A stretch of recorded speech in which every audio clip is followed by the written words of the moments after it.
As a clinical researcher and health educator with over 15 years of experience focusing on the intricate connection between the mind and body, today I'm going to show you why depression can physically rewire your brain to crave carbohydrates and actively push away healthier foods. This isn't about willpower, it's about biology. Have you ever felt like your body is working against you? You know you should eat a balanced meal, but all you can think about is pasta, bread, or something sweet. It's a frustrating cycle that often comes with guilt and shame. But what if I told you that this intense craving is a direct, measurable symptom of depression itself? A groundbreaking study has revealed how depression can hijack your gut-brain axis, changing the very signals your body sends about food. Stay with me, because understanding this is the first step to taking back control. Let's talk about a person I'll call Sarah. Sarah has been struggling with a persistent low mood for months. She feels a deep, draining fatigue that sleep doesn't fix, and nothing seems enjoyable anymore, a condition we call anhedonia. But one of the most confusing symptoms for her is her diet. She used to love grilled chicken salads and fish, but now the thought of them is unappealing, almost repulsive. Instead, she finds herself constantly reaching for bagels, chips, and bowls of cereal. She feels a brief moment of comfort, but it's quickly followed by a crash in energy and a wave of guilt, which only makes her feel more depressed. Sarah's story is incredibly common. For years, we've called this comfort eating, dismissing it as a psychological crutch, but new evidence shows it's much deeper than that. It's a profound shift in her neurobiology, starting in her gut and reprogramming her brain's reward system. This isn't a personal failing, it's a biological signal we need to learn how to read. The core of the problem lies in what scientists call the gut-brain axis. Imagine a superhighway of information constantly running between your digestive system and your brain. This highway uses nerves, hormones, and chemical messengers to communicate everything from "I'm hungry" to "I'm stressed." In a healthy person, this system is balanced. You eat a meal with protein, fat, and carbs, and your gut sends signals to your brain that lead to feelings of fullness, satisfaction, and reward. But in depression, this highway gets rerouted. The communication breaks down. The signals get distorted, and your brain starts to misinterpret what your body actually needs. This breakdown creates a serious issue. When you feel that intense, almost uncontrollable urge for something starchy or sweet, it's because the depressive state has effectively muted the reward signals from proteins and fats. At the same time, it has cranked up the volume on the reward signal from carbohydrates. Think of it like a radio where you can only tune into one station clearly. Your brain, starved for any kind of positive feedback or pleasure due to anhedonia, latches onto the only signal it can hear properly, the one from carbs. This creates a powerful, self-perpetuating cycle. You feel down, you crave carbs, you eat them, you get a brief spike in reward, and then you crash, which reinforces the initial feeling of being down. Understanding this vicious loop is critical because it shows us that to solve the problem, we can't just focus on the brain or just on the diet. We have to look at the highway connecting them. So, how does this biological hijacking actually work? This is where the science gets truly fascinating. Let's break down the journey of a food signal from your gut to your brain. It turns out different macronutrients, that is, proteins, fats, and carbohydrates, talk to your brain using different pathways. Signals from fats and proteins are primarily sent up to your brain through a massive nerve called the vagus nerve. You can think of the vagus nerve as a private, direct phone line from your gut to your brain's control center. It sends clear, specific messages about satiety and nutritional value.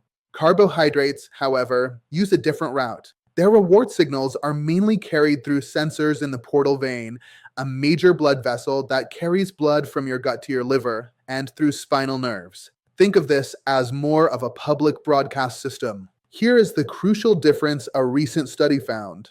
In individuals with depression, it appears the private phone line for protein and fat, the vagus nerve pathway, is muffled. The signal isn't getting through clearly.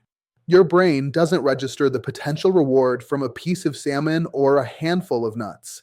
But the public broadcast system for carbohydrates is still coming in loud and clear.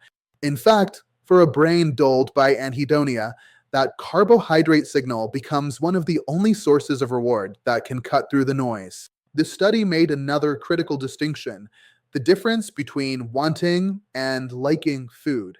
Wanting is the motivation, the craving, the magnetic pull that gets you off the couch and to the refrigerator. Liking is the actual pleasure you experience while eating. The research showed that overall, individuals with depression had less wanting for food in general. Nothing seemed very appealing, but when they broke it down by food type, a clear pattern emerged. Their wanting and liking for protein-rich and fat-rich foods were significantly lower, while their reward response to carbohydrate-rich foods remained strong, and in some cases, was even more tightly linked to the severity of their symptoms. The more severe the depression and anhedonia, the more their brain relied on that carbohydrate signal for any sense of reward. This is a biological survival mechanism gone wrong. This brings the evidence into sharp focus. The study I've been referring to was published in a Cambridge University Press psychology journal, a highly respected source in the field. Researchers looked at 117 people, 54 with major depressive disorder and 63 healthy controls. They used specific tasks to measure how people reacted to visual cues of different foods. The results were unambiguous.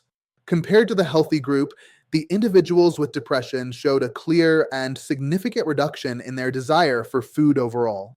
But their preference was skewed heavily towards carbohydrates. The most powerful finding was the direct correlation between the reward-reinforcing effect of carbs and the severity of two key symptoms: overall depressive mood and anhedonia. This is a game changer. It's not just a vague association, it's a measurable relationship. It suggests that the brain's reward system isn't just broken, it's been specifically recalibrated to seek out one type of fuel over others, driven by the underlying depressive state. This leads to a profound question. If the problem lies in the signaling between the gut and the brain, could interventions that target the gut help normalize these altered reward signals? The science points to yes. What can we do with this information? This is not about finding a magic cure, but about taking practical, evidence-based steps toward regaining balance. And it starts with a crucial disclaimer. This information does not replace professional medical advice. Always speak with your doctor or a qualified healthcare provider before making any changes to your treatment plan. First, the most powerful action step is awareness and self-compassion. Understand that your craving for carbs is not a moral failing or a lack of discipline. It is a biological symptom. Releasing the guilt associated with it is a monumental first step toward healing. Second, become a mindful observer of your own body. Without judgment, simply notice when these cravings strike. Is it at a certain time of day? Is it after a particularly stressful event? How do you feel before, and how do you feel 30 minutes after? This isn't about restriction, it's about collecting data so you and your healthcare team can see the patterns. Third, try the "and" strategy. Instead of telling yourself, "I can't have pasta," try saying, "I will have a smaller portion of pasta, and I will add a source of protein and healthy fat to it." This could be adding some grilled chicken, chickpeas, or a drizzle of olive oil and Parmesan. This approach doesn't fight the craving, but rather balances it, reintroducing the very nutrients whose signals your brain has been missing. You are gently retraining your gut-brain axis. Fourth, consider general gut support. This means focusing on fiber from fruits and vegetables and potentially incorporating fermented foods like yogurt or kefir. Think of this as improving the infrastructure of the communication highway. A healthier gut environment may lead to clearer, more balanced signaling over time. And most importantly, bring this conversation to your doctor. Tell them you've noticed this pattern in your food preferences and that you understand it might be linked to your mental health. This empowers them to help you with a more holistic strategy that considers diet, lifestyle, and therapy as interconnected parts of your recovery. We have learned today that depression is not just an illness of the mind, but one that deeply impacts the body. It can physically reprogram the complex communication highway between your gut and your brain. This reprogramming mutes the reward signals from proteins and fats while amplifying the signals from carbohydrates, creating a powerful biological drive that can feel impossible to overcome. But with this knowledge, you can shift your perspective from one of guilt and confusion to one of understanding and empowerment. You now know why this is happening. You have practical, compassionate steps you can take to begin rebalancing your system. This is how true, sustainable healing begins.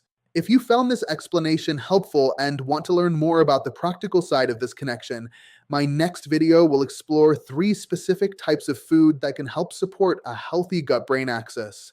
Make sure you are subscribed with notifications on so you don't miss it.